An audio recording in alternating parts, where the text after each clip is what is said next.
when we talk about climate change, I think heat is emerging as a big issue. Heat waves are now seen across the countries, across the cities in India.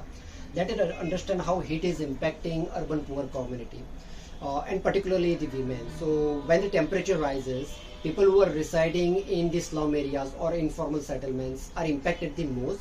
The reason being because of their housing condition. Most of the houses in the slum areas are constructed from the tin sheet, and once the temperature increases by, let's say, 40-45 degrees Celsius, the temperature inside the house in the urban poor settlement is around 47-48 degrees Celsius, because the material that they are using to construct their houses absorbs the extra heat.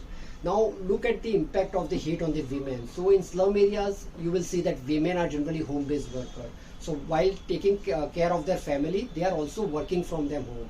And when the temperature rises, most of the women have reported that they are unable to work for 2 to 3 hours in the afternoon. So in normal seasons, let's say in winter, they were able to work for 5 to 6 hours from their home. In summers, when temperature crosses 40-45 degrees Celsius, they are only able to work 3 hours a day, which means their daily wages or daily incomes are getting impacted by 40 to 50%. That's the impact of heat on their livelihood. What is the impact of heat in terms of health? So we all know that when the temperature increases, it adversely impacts the well-being of a family, and you have incidents such as more people getting admitted because of dehydration kind of thing. And when any family member, let's say be children or an elderly person in a family, gets admitted to a hospital, in Global South, it is a women who has the primary responsibility of caregiving in a family, which means that they are unable to work for their entire day, and they are putting in more efforts in terms of number of hours that is required for a caregiving.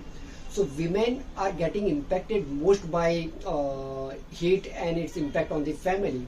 But at the same time, when you are working with women as a change agent, if you are building their capacity, if you are helping them to understand that how climate change is impacting their livelihood, how climate change is impacting their health, and what are the potential solutions available for such kind of issues, that their commitment level is much high to actually apply those climate adaptation solutions at their household level and slum level, and hence they become the change agent for your project. And hence MHT very strongly promotes that women-led climate resilience model in Global South.